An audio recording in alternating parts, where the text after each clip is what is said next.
అందమైన జీవితం కార్యక్రమానికి స్వాగతం. నమస్తే కళ్యాణ్ గారు. పెళ్ళైన ఒక నెల రోజులు మాత్రమే అత్తవారింట్లో ఉంది. తర్వాత వెంటనే పుట్టింటికి వెళ్ళిపోయింది. ఏదో చిన్న ఉద్యోగం చేసుకొని బతుకుతోంది. చాలా విచిత్రమైన సమస్యగా ఉందండి. సో తనకి ఏం చేయాలో తెలియ ఒకసారి కాల్ చేయమంటారా?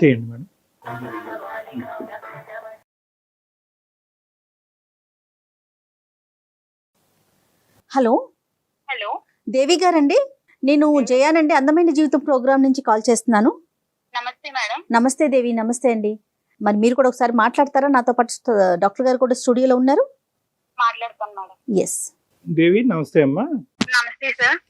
ఎంతమ్మా వయసు? సార్ నా వయసు 23 సంవత్సరాలు సార్. ఏంటమ్మా ఏ మ్యాటర్ గురించి మాట్లాడడానికి చేశారు? నాకు చిన్నప్పటి నుంచి పేరెంట్స్ లేరు. చిన్నప్పుడు చనిపోయారు. 10 ఇయర్స్ ఏజ్ ఉన్నప్పుడే. అయితే మా మేనత్త గారు నన్ను డిగ్రీ వరకు చదివించారు సార్ కష్టపడి. చుట్టాలందరూ కూడా మమ్మల్ని చాలా బాగా చూడలేదు. ఇంకా నాన్నగారు అమ్మగారు చనిపోయాక ఇంకా ఆమె దగ్గరికి తీసుకుని మమ్మల్ని చూశారు. అన్నదమ్ములు ఎవరు లేరు? అక్క చెల్లి గాని? నేను ఒక్కదాన్నే సార్. ఒక్కదాన్ని. అమ్మ వాళ్ళు. అవును సార్. ఏ వయసు నుంచి మేనత్ దగ్గర ఉన్నావమ్మా? సార్ నేను 12-13 సంవత్సరాల దగ్గర నుంచి ఉన్నాను సార్. అప్పుడు ఇద్దరు అమ్మగారు నాన్నగారు కూడా చనిపోయారు సార్.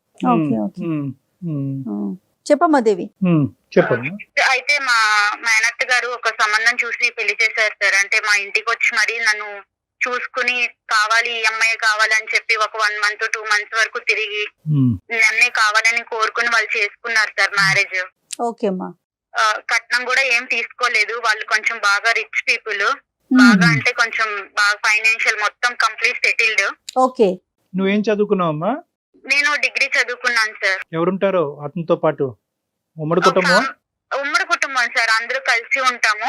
పెళ్లికి ముందు మాట్లాడేవమ్మా అబ్బాయితో ఒక నిర్ణయం తీసుకునే ముందు? మాట్లాడాను సార్. మాకు పెళ్లికి కూడా పెద్ద టైం ఏమీ లేదు సార్.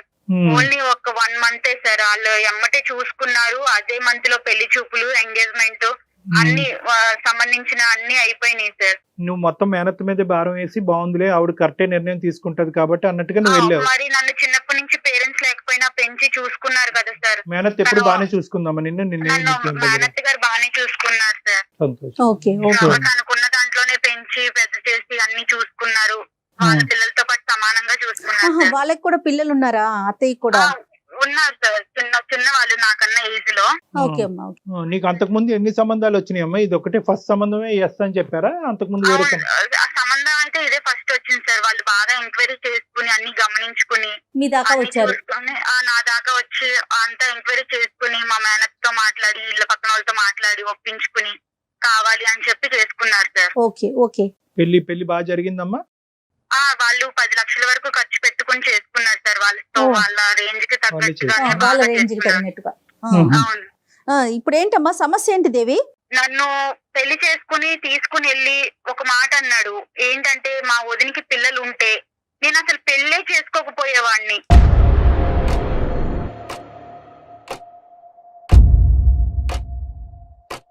వదినికి పిల్లలు ఉంటే నన్ను చేసుకోకపోవడం ఏంటి, నాకెందుకు ఇట్లా మాట్లాడాడు ఈయన అని చెప్పేసి నేను కొంచెం లోపల చాలా బాధపడ్డాను మేడం. ఆ తర్వాత ఈవిడ ఏమన్నారంటే, నాకు ఎక్కడ ఈయన అన్న ముందుకన్నా నాకు ఎక్కడ అనుమానం కలిగిందంటే, మా ఫస్ట్ నైట్ అప్పుడు అంటే అక్క, మా బావగారి వైఫ్, మా హస్బెండ్ వదిన కాల్ చేసి ఈవినింగ్ టైము వీళ్ళు ఫస్ట్ నైట్ కి మా ఇంటికి వస్తారు అన్న టైంలో కాల్ చేసి వీళ్ళిద్దరు, ఈమె ఎలా చెప్పిందంటే, మీ హస్బెండ్ మరిది గారు నీతో ఇలా ఉంటాడమ్మా చెల్లి, నిన్ను ఇలా చేస్తారు, ఇట్లా ఉంటారని ఆమె ఎట్లా చెప్తుందంటే కంప్లీట్ లైవ్ ఒక ఎక్స్పీరియన్స్ చేస్తే మనం ఎలా ఒకరికి ఓపెన్ గా చెప్తామో అంతలా చెప్పింది సార్.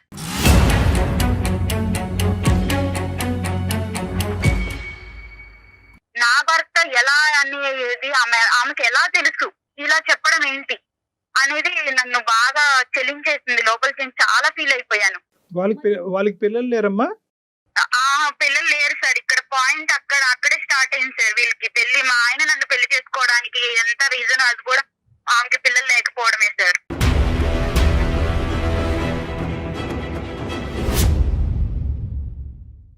వీళ్ళకి మా బావగారు వాళ్ళకి పెళ్ళి 6 సంవత్సరాలు అయింది సార్.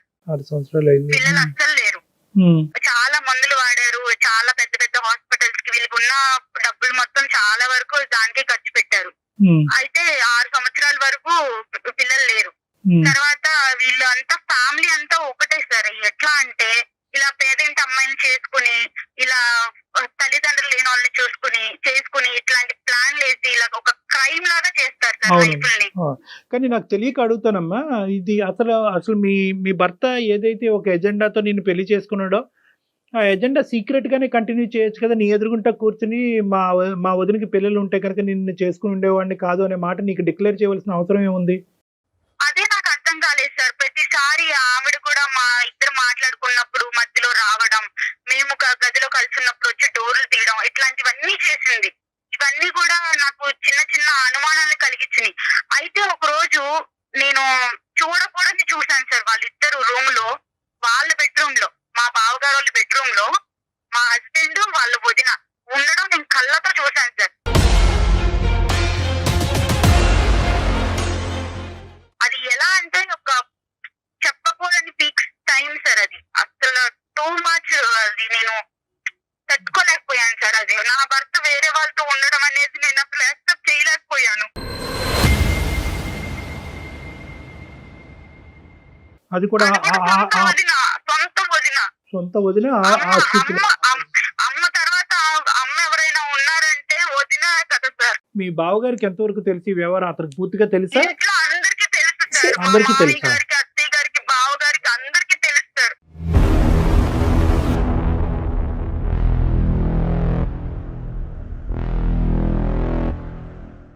అందరికీ తెలుసు. తోటికోడలు కూడా నాలాగా లేని పరిస్థితి నుంచి వచ్చి తామను కూడా అలాంటి ఇంటి నుంచి చేసుకున్నారు. వీళ్ళు ఇద్దరు అన్నదమ్ములు కూడా లేట్ మ్యారేడ్ సార్. మా సరే, బావగారికి ఏమో 40 ఏళ్ళకి పెళ్లి చేశారు, మా ఆయనకేమో 38 ఏళ్ళకి పెళ్లి చేశారు, నాకేమో 23 సంవత్సరాలు. ఎంత గ్యాప్ చూడండి సార్. అయినా సరే నాకు పెళ్లికి ముందు చెప్పలేదు సార్ వీళ్ళు ఇవేమి. తర్వాత చెప్పారు. చెప్తే నువ్వు ఎందుకు చేసుకుంటావు కానమ్మా. వీళ్ళందరూ ఏంటంటే అలాంటి బకరాలను ఎదుర్కొని ఎవరైతే కనుక దిగు స్థాయి దిక్కులేనటువంటి వాళ్ళు ఉంటారో, ఎదురు దాడి చేయరు, ఎటువంటి ప్రశ్న అడగరు, ఒక మూలన పడి ఉంటారు. అయినా కానీ నిన్ను చేసుకోవటం ఎందుకమ్మా? ఇప్పుడు అంటే పెళ్లి అనే ఇప్పుడు వాళ్ళ వదినతో నిజంగా ఆ వ్యవహారం నడిపిస్తే కనుక ఆ ట్రయాంగిల్ లవ్ స్టోరీ అలాగే కంటిన్యూ అవనియండి. మధ్యలో నిన్నెందుకు తీసుకొచ్చారంటే ఎందుకు బలి చేశారు అసలు? అది లవ్ కాదు సార్. అది ఒక రకమైన అదేలే. కామం అన్నమాట. నీ దురదృష్టం ఏంటంటే కనుక ఇక్కడ కట్నం అడగకుండానే చేసుకున్నారు, పెద్దింటి కుటుంబంలో చేసుకున్నారు, తల్లి లేని పిల్లని చేసుకున్నారు, జాలిపడి చేసుకున్నారు అనే యాంగిల్లో ఎంతో కొంత ఒక వ్యవహారాన్ని కనుక్కోకుండా, ఎందుకంటే ఇలాంటివి ఎక్కువ దాగేటటువంటి కాదమ్మా. సార్ వీళ్ళకి ఫస్ట్ నుంచి కూడా రిలేషన్ ఉందని చెప్పేసి చుట్టుపక్కల వాళ్ళకి, ఇంట్లో పనిచేసే ఒక పని ఆవిడికి, అందరికి కూడా వీళ్ళ మీద చిన్న అనుమానం అనేది ఉంది సార్. నీకు వెళ్ళాక గానీ తెలియలేదు అంతేనమ్మా? వెళ్ళాక గానీ తెలియలేదు. ఈమె కూడా ఫస్ట్ నుంచి కూడా ఇట్లా నాకు ఫస్ట్ నైట్ అప్పుడు చెప్పడం, ఈయన ఇలా ఇవన్నీ కూడా ఇక నేను కూడా స్లోగా అందరినీ కనుక్కోవడం ఇలా జరిగింది సార్. ఇవి జరిగిన తర్వాత మా మామయ్య గారికి, అత్తయ్య గారికి అందరికి కూడా నేను దీన్ని ఎక్స్ప్లెయిన్ చేశాను మేడం. చేసినందుకు నన్ను వాళ్ళు ఆ రోజు సాయంత్రమే తీసుకొచ్చేసి మా ఇంట్లో మా మేనత్త దగ్గర నన్ను దింపేసి, మీ అమ్మాయిని ఇలా పెంచారు మీరు ఇలాగా నా పెంచడం, ఇలాగా ఈ అమ్మాయికి మంచి మర్యాద అని చేసుకున్నాం మేము, మా మీద బొరుగు జల్లుతుంది అంటే వాళ్ళ వైపు ఏమీ తప్పు లేనట్టుగా మాట్లాడుతున్నారు అంతేనమ్మా? మాట్లాడి మా మేనత్త గారికి చెప్పి దింపేసి వెళ్ళిపోయారు మేడం మా మామయ్య గారు. మరి అత్తయ్యకి మీరు ఎక్స్ప్లెయిన్ చేశారా? అందరికి చెప్పాను మేడం. మీ మేనత్తకి ఒక్కటే తెలిసి, వాళ్ళందరూ తెలిసి ఇదనేది జరుపుతున్నారు. వాళ్ళ ఇంట్లో ఇదంతా కూడా ఒక ఆనవాయితీ, ఒక అలవాటు, ఒక వ్యవహారం అమ్మా. అది ఆ కల్చర్ అలా అయిపోయింది. ఇక్కడ దురదృష్టం ఏంటంటే ఏదైతే నీ లూప్ లోంచే వచ్చినటువంటి ఆ పెద్ద ఆడపిల్ల కూడా ఇంకా వాతావరణానికి అడ్జస్ట్ అయిపోయి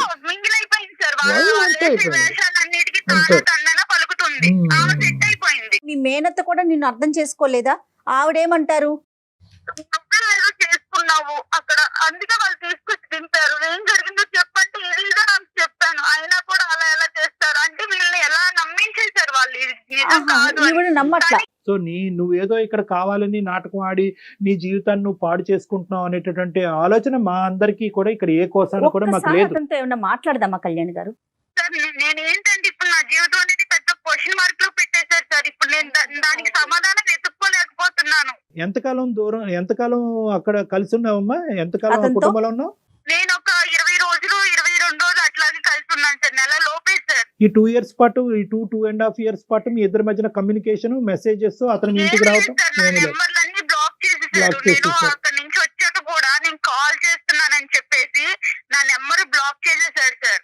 వాళ్ళ ఇంట్లో వాళ్ళకి చేస్తే మా అబ్బాయికి ఫోన్ చెయ్యొద్దు, మా అబ్బాయితో మాట్లాడొద్దు, ఏదన్నా ఉంటే నువ్వు పెద్దోళ్ళని తీసుకొచ్చుకో, మాట్లాడుకో, నువ్వేమి ఇట్లా కాల్ చేసినంత మాత్రాన్ని నీకు ప్రేమ ఉందని మేమేం కరిగిపోము, నువ్వు పెద్ద మాట్లాడాల్సిన మాటలు మాట్లాడి నిందలేసి Right. వెళ్ళిపోయావు. అసలు నువ్వేం ఎక్స్పెక్ట్ చేస్తున్నావమ్మా?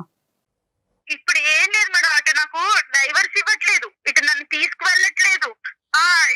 ఈ పెద్ద మనుషులు తీసుకెళ్ళి మాట్లాడినా కూడా అది ఉపయోగం లేకుండా పోయింది. వాళ్ళకున్న ఇన్ఫ్లుయెన్స్ తో ఏమేమో మాట్లాడి మమ్మల్ని మ్యానిపులేట్ చేసేసారు. ఇటు నాకు ఎటు క్వశ్చన్ లేక నేను మా మేనత్త గారు కూడా ఏదో ఒక రకంగా యువర్ ఓపెన్ టు ఆల్ కదా. అంటే ఒకటే నేను అడిగేది ఏంటంటే యువర్ ఓపెన్ టు ఎవ్రీథింగ్ కదా. డైవర్స్ అయినా మళ్ళీ కలిసి వాళ్ళు ఏదైనా మార్పు వచ్చి ప్రత్యేకమైనటువంటి స్ట్రింజెంట్ కండిషన్స్ పెట్టుకుని అక్కడ నీకే కలిసి ఉండాలనే ప్రయత్నంతోనే నేను అందమైన జీవితానికి మెయిల్ చేశాను కలిసి సార్. ఉండాలనే కానీ ప్రయత్నం. నేను ఆ ఇంట్లో వాళ్ళందరి మధ్యలో కలిసి అయితే ఉండలేను సార్ నా భర్తతో. ఇప్పుడు నీ భర్తని వాళ్ళు మౌల్డ్ చేసి, మాడిఫై చేసి, ఆ విధంగా ఉచ్చులోకి తీసుకెళ్లి పిల్లలకి అనేటటువంటి మెషిన్ లాగా పట్టుకెళ్లారనే ఉద్దేశమా నీకు? అంటే నీ భర్త ఇప్పటికీ నీ భర్తను నువ్వు ట్రస్ట్ చేస్తున్నావా? కాబట్టి భర్త బయటకు వస్తే కాపురం చేస్తానని అంటున్నావా? అవును సార్, అవును సార్. ఆ కుటుంబంలో వ్యక్తే కదా నీ భర్త కూడా. నువ్వు కుటుంబాన్ని వేరు చేయండి, నా భర్తను తీసుకురండి అంటున్నావు. నేను ఒక జాబ్ చేసుకుంటూ జాబ్ లో కూడా నాకు ఎన్ని అనుభవాలు ఎదురవుతున్నాయి సార్. ఒక పెళ్ళయ్యి అమ్మాయి పెద్దింటి నుంచి మళ్ళా అది కూడా వచ్చి జాబ్ చేసుకుంటుంది అంటే ఎంత నరకం అనిపిస్తున్నానో ఒక ఆడపిల్లగా నాకు మాత్రమే తెలుస్తారు. Yes, నాలాంటి అంటే పరిస్థితి ఏంటంటే ఎప్పటికీ రాకూడదు. వీలైనంత వరకు ఆ కుటుంబం నుంచి దూరంగా ఉండేటటువంటి ప్రయత్నం గురించే మేము కూడా ఒక ఎఫర్ట్ పెడతాం అమ్మా. కాదు కూడదు అతని వ్యవహార శైలి అలాగే ఉందనుకోండి, అప్పుడైనా డైవర్స్ తీసుకుని నీ మటుకు నువ్వు బతికేటటువంటి, నీ కాలం మీద నువ్వు బ్రతికేటటువంటి ధైర్యం నీకుందా? ఉంది సార్. నేను ఇప్పుడు ప్రెసెంట్ జాబ్ ఇష్యూ చేసుకుంటున్నాను తేలాలంతే సార్. నీకు. అంతేనమ్మా. అవును సార్, అవును సార్. నా జీవితం ఎందుకు క్వశ్చన్ చేశారు, నన్ను ఇలా ఎందుకు మోసం చేశారు, ఇలా Okay. ఎంతమంది అమ్మాయిలు Fine, fine. జరుగుతుంది. అర్థమైందమ్మా. నువ్వు రెండు, అదే నేను ఇందాక చెప్తున్నాను కదా, నువ్వు అన్ని డైరెక్షన్స్ ఓపెన్ గా ఉంచితే కనుక మాకు ఈజీ అవుతుంది. లేదండి ఎలాంటి మనిషి అయినా పర్వాలేదు అతనితో పాటే నేను ఉంటాను అంటే కనుక మా ముందు కాలం బంధం వేస్తాను. నేను వెళ్తాను సార్ వేరు కాపురం. లేదు డైవర్స్ ఇస్తానన్నా చూద్దాం. నేను దేనికైనా సిద్ధంగా ఉన్నాను. Right, sir, right. నా జీవితానికి ఒక సమాధానం అనేది కావాలి. సరే నీ నెంబర్ ఫోన్ పిక్ చేస్తున్నాడు అతను. ఇట్లా బ్లాక్ చేశాడు. బ్లాక్ చేసేసారు మేడం. ఒక పని చేయమ్మా, నాకు ఒక్కసారి నువ్వు వాట్సాప్ మెసేజ్ పెట్టు, నేనే కాల్ చేస్తాను అతనికి. అలాగే మేడం, అలాగే.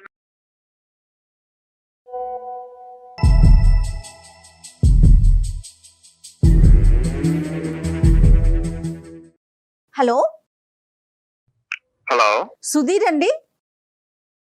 అవునండి. దేవితో ఇంతకు ముందే మాట్లాడాం మేము. దేవి మీ భార్య 2.5 సంవత్సరాల క్రితం కలిసి కాపురం చేసిన మీ భార్య. ఏదో ఒక ఇష్యూ చెప్తా ఉంది సుధీర్.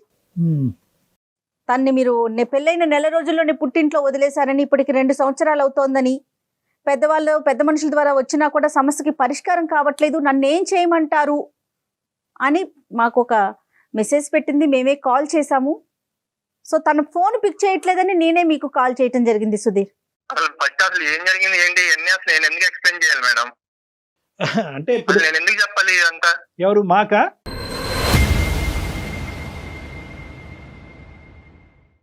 అసలు ఎందుకు చెప్పాలి సార్? అసలు మీరేదో ఫోన్ చేసి ఒక ఇలా మీ అందమైన జీవితం నుంచి కాల్ చేస్తున్నాము, ఇలా మీ వైఫ్ కాల్ చేసి మీ అన్ని చెప్పి మీరు నాకు కాల్ చేసి ఇవన్నీ అసలు నేను ఎందుకు చెప్పాలి సార్ మీకు? ఇప్పుడు ఆ అమ్మాయి మాట వినేసి మేము అవునా అమ్మాయి ఇలా చేసే అమ్మాయి అని చెప్పి కొట్టలేదు. లేదమ్మా, ఆ అబ్బాయి వర్జన్ కూడా మేము వినాలి. ఆ అబ్బాయి పడేటటువంటి బాధ ఏంటి అనేది మాకు అర్థం అవ్వాలి అంటే కనుక, ఆ అబ్బాయి నెంబర్ ఉందా అంటే కనుక నెంబర్ ఎత్తట్లేదండి అంటే కనుక సరే మేము ట్రై చేసుకుని రిక్వెస్ట్ చేసుకుంటాం అనేటటువంటి ఉద్దేశంతో నీకు కలపటం జరిగిందే కానీ నిన్ను ఇబ్బంది పెట్టే ఉద్దేశం కాదు నాన్న. అది కూడా నువ్వు దయచేసి అర్థం చేసుకోవాలి. మీరు ఇబ్బంది పెడుతున్నారని కాదు సార్, పెళ్ళైన కాడి నుంచి ఇబ్బంది పెడతానే ఉంటాను. ఎలాంటి ఇబ్బంది పెట్టింది? ఎవరు ఇబ్బంది పెట్టారు చెప్పండి. ఎవరిని ఇబ్బంది పెట్టారు నీకు తెలీదా? ఎవరిని ఇబ్బంది పెట్టారు నీకు తెలీదా? మీరు నన్ను ఇబ్బంది పెట్టి నన్ను కావాలి మా ఇంటి చుట్టూ తిరిగి మీరు నన్ను పెళ్లి చేసుకున్నారు. నా జీవితం నాశనం చేశారు మీరు. నీ జీవితం నాశనం చేసావు. నువ్వు వచ్చి మా కుటుంబంలో లేనిపోయిన సృష్టించి మా కుటుంబం మేము చక్కగా ఉన్న కుటుంబాన్ని లేనిపోయింది నేను సృష్టించానా? నేను కళ్ళతో చూసిన నిజం కాదా? మీ వదినాలు రూమ్ లో బెడ్రూమ్ లో మీరు కలిసి ఉండడం నేను చూడలేదు. అది అబద్ధం అని చెప్పండి.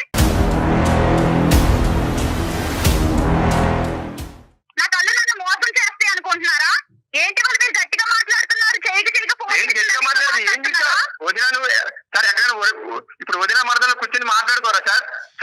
ఫ్యామిలీలో ఎలా పడుకుంటారు? చేతులు పట్టుకుని చేతులు వేసుకుని మంచాల మీద చేతులు పట్టుకుని చేతులు వేసుకున్నా అంటే సార్ ఆ రోజు మా వదిన వాళ్ళ పర్సనల్ ప్రాబ్లం ఏదో మా వదిన వాళ్ళ ఇంట్లో పర్సనల్ ప్రాబ్లం ఉంటే అది నాకు చెప్తుంది సార్. అది నువ్వు ఎవరికి చెప్పమాకని చెప్పి ప్రామిస్ తీసుకుని సార్. అది చూసుకుని తినేదో ఊహించేసుకుని డాక్టర్ గారు నేను చెప్పే అంత అబద్ధం డాక్టర్ గారు. నేను చెప్పే చెప్పేయండి అబద్ధం మీకు అంటే వదిన మనుషులు అంటే ఇంత చనువుగా ఉంటారని నాకు తెలియదు. మరి మీ ఇంట్లో నేను చూసేంత వరకు, నేను బయట చూసాను కానీ ఇలాంటివి చూడలేదు. మీ అంత చనువుగా నేను ఇగో ఇట్లా మంచాల మీద అంత చనువు ఉంటారని నాకు ఇప్పుడే అర్థమైంది. ఒకటి సుధీర్, ఒక్క నిమిషం అమ్మ మాట్లాడమాక. నీకు అదే చెప్పాను లాస్ట్ టైం కూడా, మీ అత్తని తీసుకొచ్చి మాట్లాడినప్పుడు. దేవి నువ్వు లేనిపోయిన క్రియేట్ చేయమాక. చక్కగా ఉన్న మా ఫ్యామిలీలోకి వచ్చి నువ్వు లేనిపోయిన క్రియేట్ చేసి ఇప్పుడు మా ఫ్యామిలీ మొత్తం డిస్టర్బ్ అయ్యేలా చేసావు నువ్వు. అసలు ఏం మాట్లాడుతావు నువ్వు? అసలు నువ్వు స్టోర్ వెళ్ళాల్సిన అవసరం ఏంటి నీకు? దేవి రీసెంట్ గా అలా అది ఎవరికి తెలుసు? ఎవరికి పుట్టాడండి? ఏమాట బుద్ధి ఉందా బుద్ధి లేదా అసలు నీకు?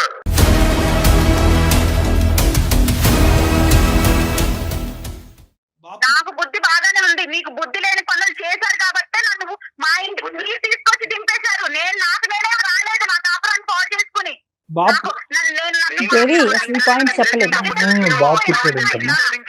మాకేం సరదా కాదు పెళ్లి చేసుకుని తీసుకెళ్లి దించడానికి. నిన్ను సరదా కాదా? మరి నా జీవితం మీకు సరదా అయిపోయింది. అందుకే నన్ను దింపేశారు మీరు. ఒక 2 minutes ఉండండి. ఇప్పుడు నేను అడిగేటటువంటిది ఒకే ఒక పాయింట్ ఏంటంటే, ఈ 16 రోజుల ఫంక్షన్ అప్పుడు మీరు ఆ విధంగా ఎందుకు చెప్పాల్సి వచ్చింది? అంటే పిల్లలు ఉండుంటే కనుక, వదినకి పిల్లలు ఉండుంటే కనుక అసలు పెళ్ళి అనేది రూల్ అవుట్ చేసేసి ఉండేవాడిని అనేది ఎందుకు అన్నారు మీరు? బేసిక్ గా నాకు పెళ్లి అనే దాని మీదే నాకు ఇంట్రెస్ట్ లేదు సార్. ఓకే, నేను సింగిల్ గా ఉందామనే పాయింట్ ఆఫ్ వ్యూ లోనే నేను ఫస్ట్ నుంచి ఉన్నాను సార్. ఇప్పుడు అదే మా వదినికి మా అన్నయ్యకి పిల్లలు ఉంటే ఆ పిల్లలతో నేను కొంచెం మంచిగా టైం స్పెండ్ చేసి నా లైఫ్ అలా లీడ్ చేస్తూ ఉండేవాడిని సార్. సో మా అన్నయ్యకి మా వదినికి పిల్లలు లేరు కాబట్టి. ఇప్పుడు ఆ అమ్మాయి సంగతి ఆలోచించావా? అంటే నేను దిక్కు లేక, ఏ పని పాటు లేక, నాకు అవసరం లేకపోయినా కూడా నేను తీసుకొచ్చి ఈ బెడ్రూమ్ లో కూర్చోబెట్టాననే ఉద్దేశం ఆ అమ్మాయికి కలుగుతుంది కదా. అక్కడి నుంచి ఆ అమ్మాయి ఆలోచన డాక్టర్ గారు ఏమండి, మనకే పిల్లలు ఉంటే బాగుంటది కదా, అలా ఎందుకు ఆలోచించలేదు మీరు? నువ్వు వచ్చావు, మా అమ్మ బాగా చూసుకుంటది, మనకు పిల్లలు కలుగుతాయి అని నాతో ఎందుకు అనలేదు? ఆ మాట అనుకుంటే నువ్వు అనుకుంటా, నీకు నచ్చినవి అన్ని నువ్వు ఊహించుకుంటా ఉంటే మనకే పిల్లలు చెప్తున్నా. ఇంకొకసారి మాట అంటే బాగోదు చెప్తున్నా, మళ్ళీ చెప్తున్నా. మీరు ఏం బాగోదు ఏం చేస్తావు చెప్పు.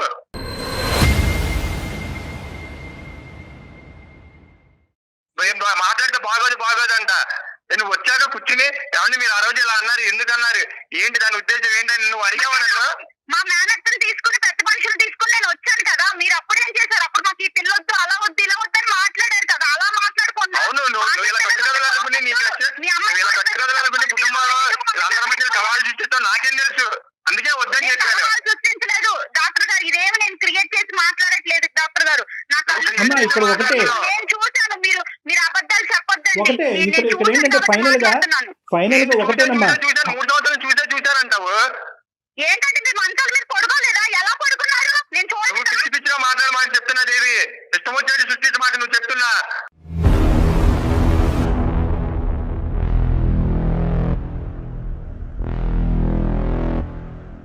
అదే తప్పు చేస్తే మీరు ఊరుకుంటారా? ఊరుకోరు కదా. ఊరుకోరు, ఎవరు ఊరుకోరమ్మా. అలా కదమ్మా, ఇవన్నీ కాదు అమ్మా. ఒకటి, at the end of the day నువ్వు మాకు ఈమెయిల్ పంపించడానికి ప్రధానమైనటువంటి కారణం ఏంటంటే, ఇన్ని లోపాలు ఉండేటటువంటి కుటుంబంలో నా భర్త ఇవన్నీ ఉన్నా కూడా నేను చూడకూడనటువంటి సిచ్యువేషన్ నా భర్త వాళ్ళ వదినతో చూసినా కూడా ఈరోజు నా భర్త అంగీకరించి బయటకు వస్తే కనుక అతనితో పాటు నేను ఉండటానికి రెడీ అని నువ్వు అంటున్నావు. దానికి అతను రెడీయా కాదా అన్నది ఫస్ట్ అది తేల్చుకుని దాన్ని బట్టి మనం మిగతా మాటలు మాట్లాడుకోవాలి. కానీ ఇంకా ఒకరి మీద ఒకరు ఇంకా సుధీర్, అది కాదు. ఇప్పుడు ఆ అమ్మాయి నీకు కావాలా సుధీర్? ఆ అమ్మాయిని మీరు స్వీకరించడానికి రెడీగానే ఉన్నారా? సార్ స్వీకరించడానికి రెడీగా ఉన్నారంటే సార్, తను మళ్ళీ వచ్చిన కాడి నుంచి మళ్ళీ ఏదో స్టోరీ క్రియేట్ చేసి మళ్ళీ వెళ్ళిపోతే మళ్ళీ ఎవరు సార్ రెస్పాన్స్? లేదు, ఇప్పుడు ఆ అమ్మాయి ఏంటంటే ఈ అంశాలన్నీ పక్కన పెట్టేసి మీ వదిన గారితోనూ ఇలాంటి ఇష్యూస్ ఇవన్నీ ఏం మాట్లాడకుండా, మళ్ళీ ఫ్యూచర్ లో ఇవి రాకుండా, పాస్ట్ తవ్వకుండా ఆ అమ్మాయి అన్ని కూడా వెనక్కి పెట్టేసి మళ్ళీ మీ జీవితంలోకి రావడానికి రెడీగానే ఉంది. ప్రొవైడెడ్ ద కండిషన్ ఏంటంటే ఆ కుటుంబం నుంచి మీరు బయటకు విడికాపురం రావాలంట. దానికి మీరు రెడీ అయినా అని అడుగుతారు.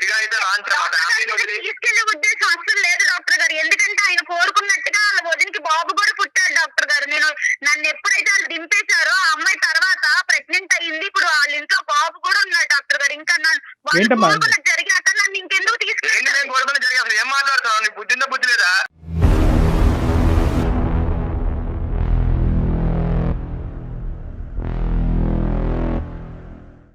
పొద్దు నాకు న్యూసెన్స్ ఏంటి సార్ మాది ఇక్కడ? మాకు ఇంక వేరే పనులు ఇవ్వండి. ఇలా ఛానల్ ఫోన్ చేసాము, దేవి ఫోన్ చేసింది, తీసుకెళ్తా ఇవన్నీ ఏంటి సార్ మాకు? చూసారా డాక్టర్ గారు ఎలా మాట్లాడుతున్నాడు ఈయన? అది వీళ్ళ నిజ స్వరూపాలు ఇలా బయటపడిపోతాయి అన్నమాట. మనం గట్టిగా మాట్లాడి గొంతెత్తి మాట్లాడే వాళ్ళు వీళ్ళకి నచ్చరు. నువ్వు ఒక పెద్ద మాట అన్నావు. ఇప్పుడు నేను బయటకు వచ్చినాక వాళ్ళు వదిన గర్భాన్ని దాల్చి ఇప్పుడు ఒక బిడ్డను కన్నది అంటే కనుక దాని ఉద్దేశం ఏంటి?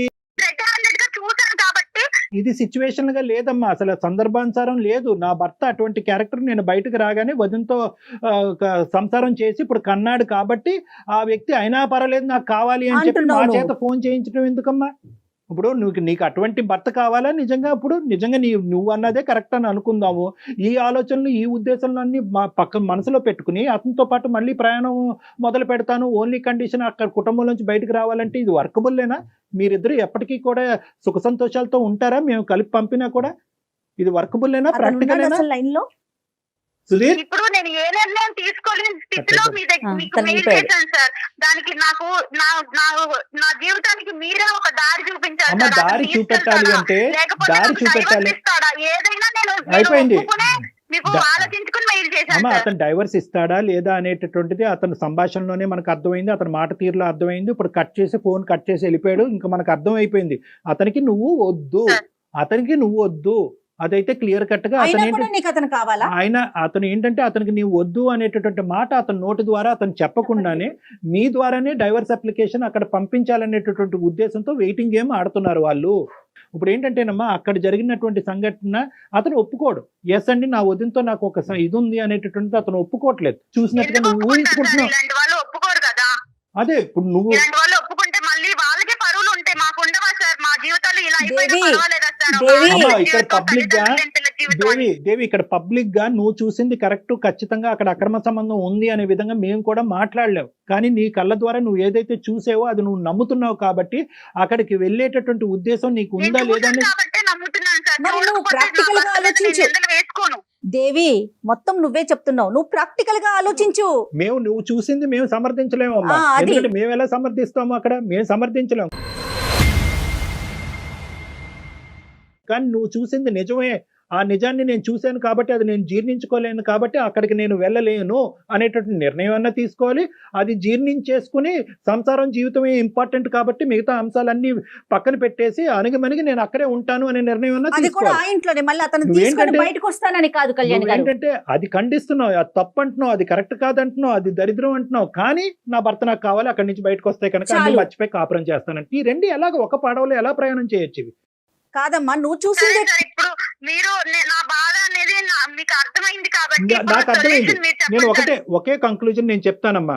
ఇప్పుడు ఆ అబ్బాయి అయితే కనుక ఇది ఒక పేపర్ తీసి చింపేసినట్టుగా ఇది చింపేస్తున్నాడు. అదేమీ లేదు, కేవలం మా కుటుంబంలో విడదీయటానికి ఈ అమ్మాయి దాపరించింది కాబట్టి ఈ అమ్మాయిని తీసుకెళ్లి ఆ పుట్టింట్లో వదిలేయటం జరిగింది. మాకు ఇక్కడ ఎటువంటి అలాంటి బూత్ కార్యక్రమాలు ఏమి ఇక్కడ జరగట్లేదు, అటువంటి అంశాలు ఏమీ లేవు అని ఆ అబ్బాయి కళాఖండిగా చెప్పేశాడు. కాబట్టి ఆ అబ్బాయి తప్పు చేస్తున్నట్టుగా ఇలా పబ్లిక్ ఫోరం మీద మేము మాట్లాడటం అనేది కరెక్ట్ కాదు. వదినికి అతనికి ఇంకోటి ఏదో ఉంది అనేటటువంటిది ఇలా పబ్లిక్ ఫోరం మీద మాట్లాడటం కరెక్ట్ కాదు. కానీ at the end of the day okay అందు గురించి ఇక్కడ ఏంటంటే బాధితురాలు నువ్వే, జడ్జి నువ్వే. అదే నేను అంటున్నాను, బాధితురాలు నువ్వే, జడ్జి నువ్వే. నువ్వు కొద్దిగా ఓపెన్ మైండ్ సెట్ లో ఉండాలి. నువ్వు ఎంత ఇంప్రాక్టికల్ గా ఆలోచిస్తున్నావు అనే ఓపెన్ మైండ్ సెట్ తో నువ్వు ఉంటే కనుక నీ నిర్ణయం నువ్వే తీసుకోవచ్చు. ఇలాంటి వ్యవహారాలు నడిపించేటటువంటి భర్తతో పాటు నమ్మకంగా నేను ఎలాగా కాపురం చేయగలను, ఎలా నమ్మకంగా అతనితో కాపురం చేసి పిల్లలు కన్ను, ఇది ప్రాక్టికలీ ఇంపాసిబుల్. నెంబర్ 1. నెంబర్ 2 ఏంటంటే ఇక్కడ మోస్ట్ ఇంపార్టెంట్, అతనికి నీ మీద పూర్తిగా నమ్మకం పోయింది. అతను నీ మీద నమ్మకం ఏమీ లేదు. ఈ అమ్మాయి ప్రేమ పోయింది, చచ్చిపోయింది. అతను ఒకటే ఉద్దేశం ఏంటంటే నేను అయిష్టంగా బలవంతంగా పెళ్లి చేసుకున్నాను. అయితే ఏంటయిందంటే కనుక కొద్దిగైనా కాంప్రమైజ్ అయ్యి నేను చెప్పేటటువంటి మాట విని నా లెక్క ప్రకారం ఉండేటటువంటి వ్యక్తిగా వచ్చుంటే కనుక నేను స్వీకరించేవాడిని. వస్తూనే మా కుటుంబాలను చిచ్చిరేపి ఎదురుదాడి చేసేటటువంటి వ్యక్తిని నాకు వద్దు అని చెప్పి చెప్పకుండానే అతను నీకు దండం పెట్టేశాడు. అతను సో ఇటువంటి వాతావరణంలో అసలు ఎంతవరకు అసలు 0.5% అయినా కూడా ప్రాక్టికల్ గా మీరిద్దరు సంసారం చేసుకుని ముందుకు వెళ్ళగలరా? No, I don't think it is practically possible. నువ్వే ప్రాక్టికల్ గా ఆలోచించట్లేదు దేవి. సారీ నేను ఇట్లా అంటున్నందుకు. నువ్వు చేయవలసింది ఏంటంటే నీకు కాపురం వద్దు, భర్త జీవితం ఏంటి మేడం? ఇప్పుడు నా జీవితం అమ్మా, ఏమైతుంది? డైవర్స్ ఇస్తారా? ఫస్ట్ నువ్వు లీగల్ అడ్వైస్ తీసుకో. మీ తరపు నుంచి మీరే డైవర్స్ తీసుకునేటటువంటి ప్రయత్నం చేయండి. ఒక లీగల్ నోటీస్ అనేది వాళ్ళకి పంపించండి. అన్ని సర్దుమనుగవు. నీ జాబ్ నువ్వు చేసుకో, నీ కాళ్ళ మీద నువ్వు నిలబడే ప్రయత్నం చేయి. అలాగే మేడం. ఇప్పుడు నీ క్లారిటీ వచ్చింది కాబట్టి, ఇంతవరకు నువ్వు ఒక కన్ఫ్యూజన్ లో ఉన్నావు కాబట్టి ఇప్పుడు నీకు వచ్చింది సార్. ఇప్పుడు తెలిసింది వాళ్ళ నిజ స్వరూపం అనేది phone Yes, call yes, exactly. బాగా క్లియర్ గా అర్థమైంది. సో నీకు ఏ దారి అయితే నువ్వు ఎత్తుక్కుంటూ వచ్చావు మా దగ్గరికి, ఆ దారి ఇది ఉందమ్మా అని అవైలబిలిటీ అనేటటువంటిది ఒక క్లారిటీ మీకు ఇచ్చాము. నీకు ఆ కన్ఫ్యూజన్ క్లియర్ అయింది కాబట్టి ప్లీజ్ గో హెడ్ అండ్ నీ జీవితం ఏదైతే ఉందో ముందున్న జీవితాన్ని ఒక నమ్మకంతో ప్రయాణం చేయడానికి ప్రయత్నం చేయమ్మా. ఎవ్వరు మనతో తోడు రారు అమ్మా దేవి. మనకి మనమే ధైర్యంగా ఉండాలి. Okay okay madam. Right. Okay, thank Thank you, you. ma. Good luck అమ్మా, all the best. She's confused. ఆ కొంచెం కన్ఫ్యూజన్ నిదానంగా ఆలోచించుకుంటే తనకి ఒక క్లారిటీ Right. వస్తుందండి. అంతే. రైట్ కళ్యాణ్ గారు, నమస్తే. Thank you.